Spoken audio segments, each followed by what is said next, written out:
Good morning. Boy, do I have some updates for you.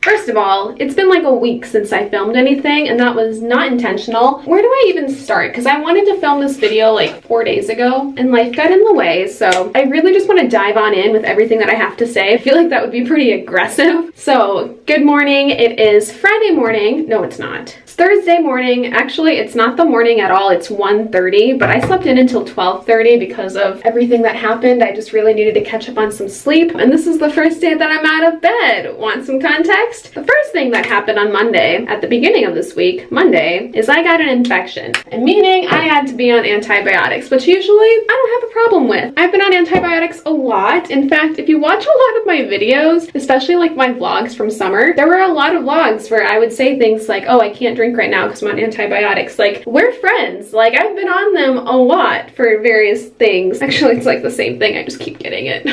I'm already out of breath. Yeah, so I was on antibiotics, and right away after my first dose of an antibiotic that I've been on before that I didn't have a problem with, I started having intense chest pain and trouble breathing and nausea, a lot of nausea. Oh my god, I could just like, even with a full stomach and a full glass of water, like how you're supposed to take this antibiotic, I felt so sick. I took my first dose at night, and then I woke up the next morning on my deathbed. Like achy, chills, fever, I was gone, and it was so bad. So I don't know what I had. I had a feeling that it had to do with the antibiotic, but it also could have been like a 24-hour bug. It also could be due to how I went into a clinic to get my antibiotics and I caught something there. I'm not sure, but basically for the last 2 days I have been sick as a dog. I had a fever of 102.5, which is really, really high. This is the first day that I've been able to shower and get up. I still have like a pounding headache, and I can't take a full breath without coughing. I actually can't even take my inhaler without coughing, so we have to work on that. But after being sick in bed for like 3 days, I lost a lot of time. I lost a lot of things that I was supposed to get done this week, including filming this video, which I'm just going to turn into a vlog now instead of a sit-down video because I need it so that I can explain this all to you. I was supposed to DoorDash all week, so I lost opportunities to make income and pick up my brothers from school and all of that, so we have a lot of catching up to do. But yeah, basically 1 infection, 1 dose of antibiotic, 1 fever later, I lost an entire week and it was awful. Like, I can't remember the last time I got sick like that. I usually don't even get sick in wintertime, but yeah, that is the tea from this week. I'm finally feeling better, which is good because I have to babysit tonight, and I'm going over to Tyler's, and I have a lot to film today. So welcome to today's vlog.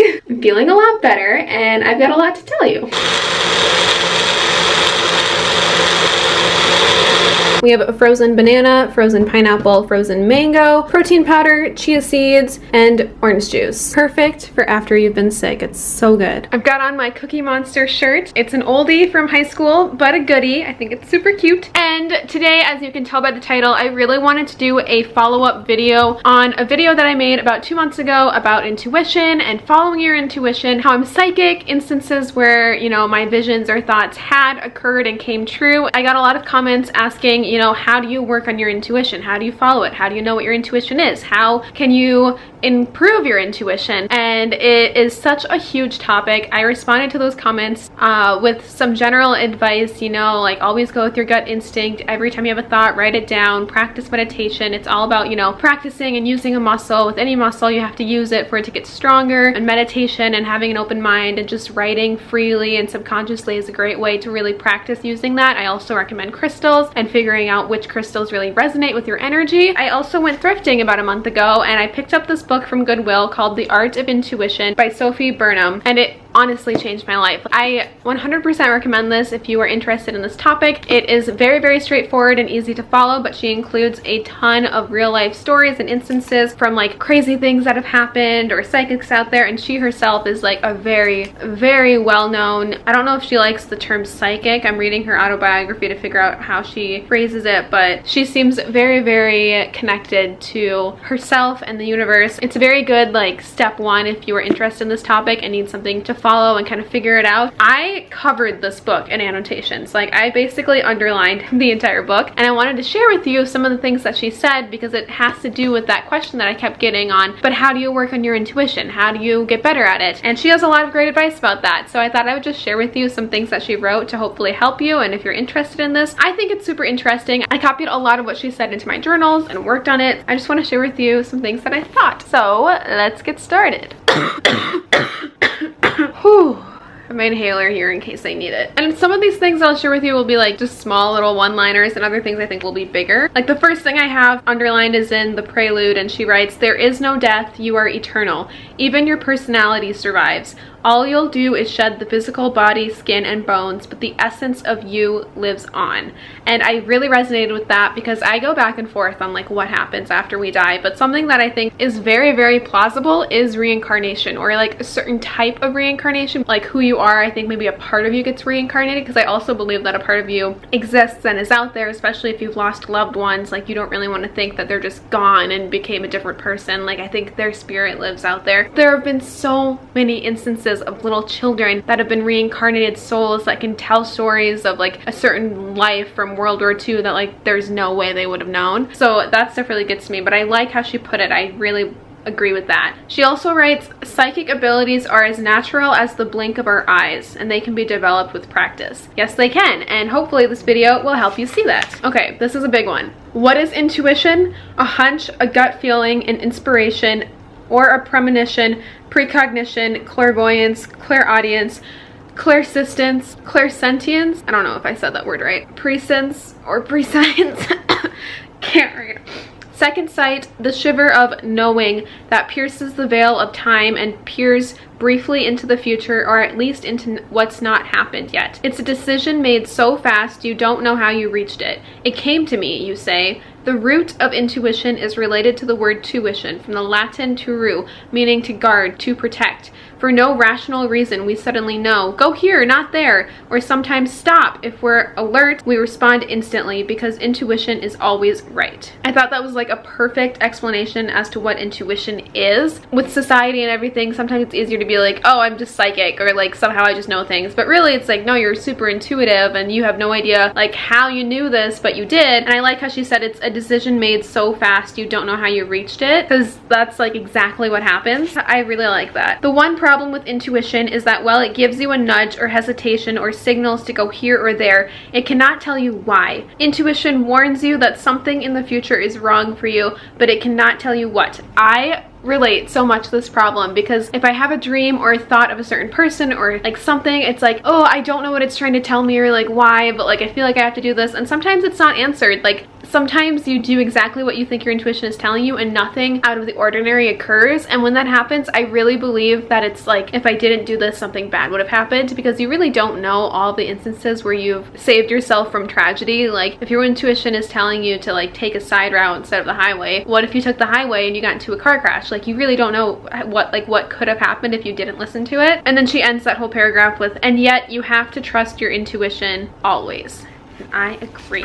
Intuition is the result of the adaptive unconscious, which is the part of the brain that leaps to instant and brilliant conclusions. Heck yes. So she starts off the bat by saying, you know, you have to listen to your intuition, listen to it always. It's a thought, it's in your head, it's telling you to do something. But something else that I thought was super interesting that she said helps your intuition is something that like I've always grown up believing that I have and that I do, and I never thought it was something that like coincided with this, but it makes a lot of sense when she explains it. And she says, I am not a scientist, but I am convinced that the greater your empathy and the higher your spiritual development, the more intuitive experiences you will have. So she basically goes on to say that like the more empathy you have, the easier it is for you to read other people's energy and to like help with your spiritual development, and this will lead to you being, you know, more intuitive because you're being open to other people's emotions, and it can just help you kind of read the situation easier. I am such an empath. I remember before I really understood what it was, and I was in therapy, and I would say how like sometimes when I'm like around a lot of people, there's just too many feelings. They overpower my own feelings, and I'll start to get really, really sad because everyone's emotions like weigh on me. She introduced me to the term and the concept of being an empath, and it was super, super enlightening. So again, she says, the greater your empathy and the higher your spiritual development, the more intuitive experiences you have. Is that exactly the same sentence at the beginning of the... Yeah, it might be. She talks about how important it is to document your dreams, which I also have always said is really important to do. She has this one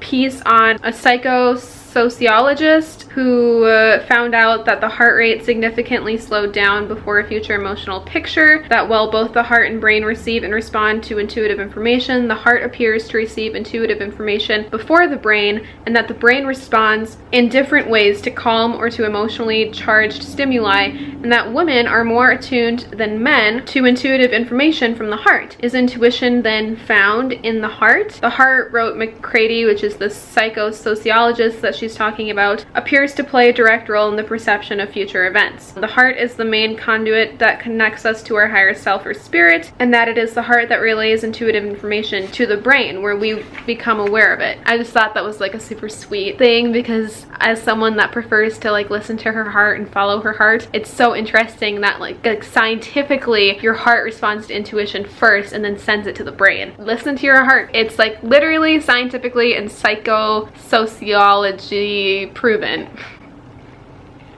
This next chapter, she starts with intuition. You can't touch it or see it or find it on the internet. I believe it is our subconscious mind speaking to us from dark and covert caves. If we do not listen, it will try to send its messages in dreams. So I talk a lot about this in the video that I made about all of the dreams that I've had that actually came true and were actually visions. It's crazy to me how spot on either like physically something was in a dream or what someone said in a dream. Like they all happened, and they happened exactly as they did in the dream. Intuition is some kind of swift intelligence that operates differently from logic, analysis, ratiocination. It is fragile, easily ignored, often overruled by critical doubt. It dislikes being poked and bullied by conscious reason. It has nothing to do with smarts. Again, just spot on. I love the way that she explains intuition. She writes, creative and high achieving people report more psychic experiences than those whose creativity has been choked off. Making decisions based on emotion rather than logic helps with intuition. So just like a lot of things that I feel like I relate to and identify as. Another big tip that she has to better your intuition is learning to be comfortable in silence and solitude, and this kind of goes hand in hand with practicing meditations. So she has this whole thing on it where she basically talks about how it is seen with the inarticulate dream mind, the subconscious or unconsciousness, the brain that we use when daydreaming or sleeping or weeding the garden mindlessly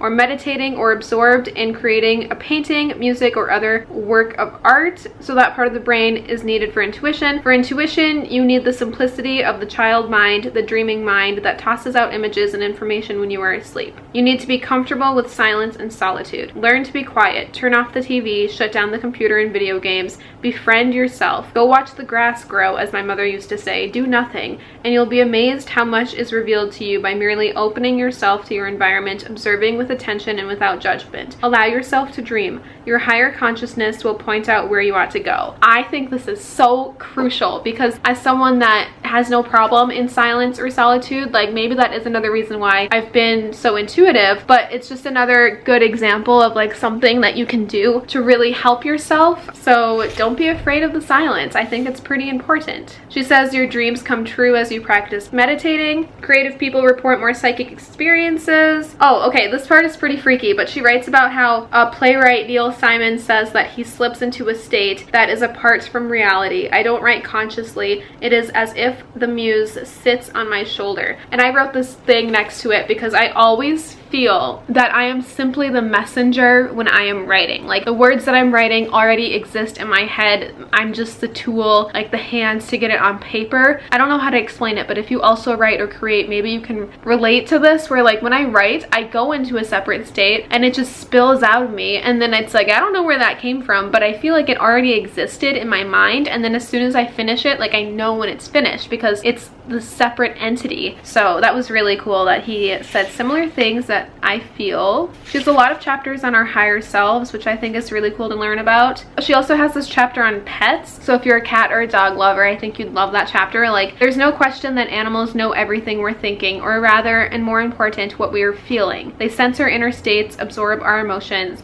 Cats are especially intuitive. I think the animals stand in as angels for us humans. Or she says that they can heal a broken heart. Sorry, I had to change changed the angle because I was sitting on my knees for so long they started to hurt. So she has this another portion on like deep listening and how this can really help, where she kind of helps you like go into a state of meditation, where she says, first you go into stillness. Practice being alone and in silence. Take a walk, look around, sit on a park bench, be still. In rest, you experience heightened awareness, discernment, empathy, joy. Close your eyes and listen to the wind. If it is possible to get out into the country, out into nature, go. Second, practice mindfulness and meditation. Gradually, your stormy thoughts calm you down. You grow still. Now that you sense the nudge of intuition, listen for the still, small voice of God. She ends with, meditation alters the brain. It makes you happy. So meditation is super, super important. It can cure a lot of things and just help you overall. I definitely recommend it. I'm not perfect either. I don't do it as much as I would like to. I really want to get better at it. So her third tip is, trust the messages you start to receive. Insight is different from the shivers of anxiety, worry, or fear, and it differs from conscious thought. Keep a journal of intuitions or spiritual encounters. To increase intuition, avoid drugs, alcohol, and mind-altering substances. The clean brain is automatically intuitive.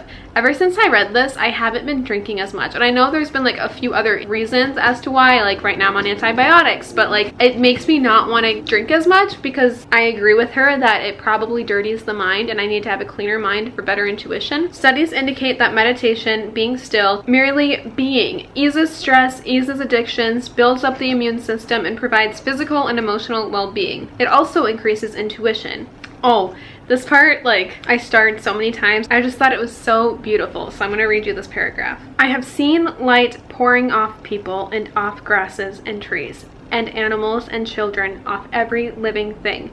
It flames off us like shining from shook foil, as the poet Gerard Manley Hopkins wrote.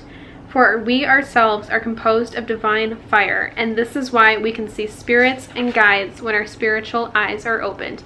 We are stardust. We are composed of the same structures and substance that blew out of the Big Bang, born of the suchness of God, the entangled photons that confuse and tease our psychics. Oh God, I don't know how to read.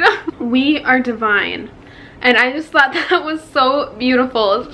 Oh God, especially like the we are stardust, because it is so true. But yeah, I just thought that was very, very beautiful. Again, so beautiful. She writes, the word psychic comes from the Greek word meaning soul, which searches endlessly for love. It is said that we all knew love once in that other place before we were born, and that we will experience it again at death, while our lifetime here is spent in yearning for that lost, half-remembered state when we recognized our very soul, our psyche. Like, oh, how pure. Psychic comes from soul, which is in search for love. It's just all very, very beautiful. And she kind of comes back to that at the end of this paragraph, where she writes, this is a spiritual journey that each soul takes to find herself, capital S in self, which is the same as finding love. Oh, and then she always includes like a little quote at the beginning of chapters, and this one like blew my mind, but she included this quote from Anonymous, and it says, we aren't physical beings having a spiritual experience. We're spiritual beings having a physical experience. Very, very true. She talks about someone who describes the human journey as the transformation from a materialistic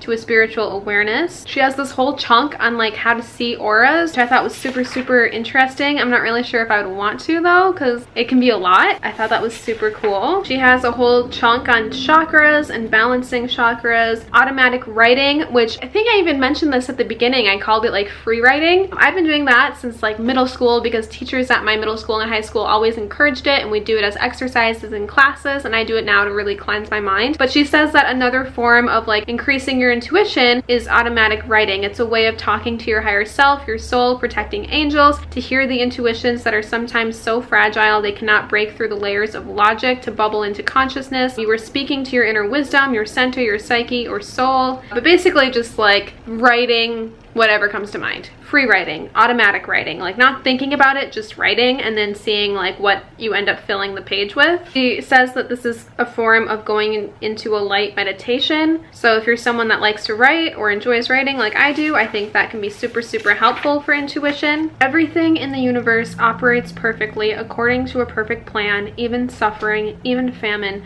torture, war, abuse. You don't really want to think of those like negative things as being part of a plan, but I just thought it was a really pretty quote about everything being planned. Consciousness is marked by creativity, intuition, the play of imagination. Okay, so this next page, as you can tell, completely covered, and it was this page that made me like want to include this in a video because I found this part to be so cool, so enlightening, like something that I never knew before, but once I read it I was like, whoa, I have to share this. I mean, look at the next following page as well. Like, I wanted to write this in my notebook. I still need to. I should mark it so I don't forget where it is, but get ready because this is it, y'all. So she says, the brain produces electrical impulses all the time that have both frequency and amplitude.